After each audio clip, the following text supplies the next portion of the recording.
कर जोर जोर से रोने लगती है। वो चिल्लाती है, भाई कहाँ हो आप, मुझे जवाब दो।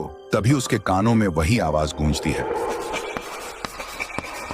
वो पीछे घूमती है और देखती है ब्लैक बोर्ड अपने आप लिख रहा होता है, अर्जुन मिस्ड रोल नंबर 13। देखते ही रिया की सांसें रुक जाती हैं और वो समझ जाती है कुछ तो बहुत डरावना है यहाँ।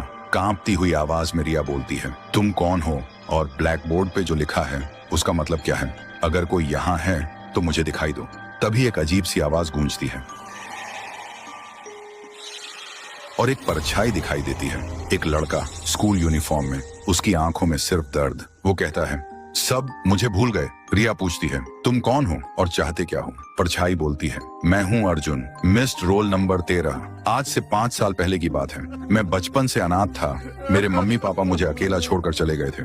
एक दिन क्लास के सब बच्चे मुझे कालुआ कालुआ कहकर चिढ़ाने लगे। मैं काला था, इसलिए मैं रोता हुआ लाइब्रेरी की तरफ भागा और जब मैं लाइब्रेरी में घुसने ही वाला था तभी देखा मैडम और एक डॉक्टर किसी अजीब चीज के बारे में बात कर रहे थे और तभी किसी ने मुझे पीछे से जोर से मारा। मेरी आंखों के सामने अंधेरा छा गया। जब मेरी आंखें खुली तो देखा मैं लाइब्रेरी के अंदर टेबल पर पड़ा था। डॉक्टर और मैडम भी वहां थे। मैं चिल्लाने की कोशिश कर रहा था लेकिन न चिल्ला पा रहा था न हिल पा रहा था। तभी मुझे पता चला ये लोग स्कूल के बच्चों को किडनैप करके उनके ऑर्गन्स निकालते हैं और उन्हें बेच देते हैं। फिर उसी दिन मैडम ने प्रिंसिपल के सामने कुछ बहाना बनाकर लाइब्रेरी को हमेशा के लिए बंद करवा दिया। गांव वालों के सामने मुझे मिसिंग बता दिया गया। तब से मेरी रूह इसी लाइब्रेरी में भटक रही है और हर रात 12 बजे घंटी बजाता हूँ,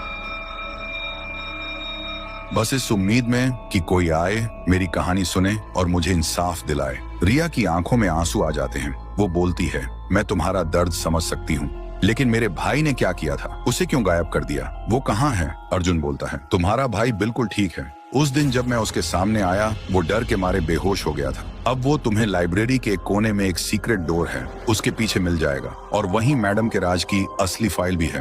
अगली सुबह रिया और साहिल गांव के लोगों के सामने आते हैं। साहिल को जिंदा देखकर सब लोग हैरान हो जाते हैं। रिया वो फाइल सबके सामने रखती है जिसमें मैडम का हर काला सच साफ साफ लिखा था। कुछ देर बाद पुलिस आती है और जो भी लोग इस राज के पीछे थे सबको गिरफ्तार कर लेती है और अर्जुन, उसे अब इंसाफ मिल चुका होता है। उसकी रूह धुआं की तरह हवा में गुम हो जाती है। तो दोस्तों, अगर आपको ये कहानी पसंद आई हो और आगे भी ऐसी हॉरर सीरीज चाहिए हो तो कमेंट करो।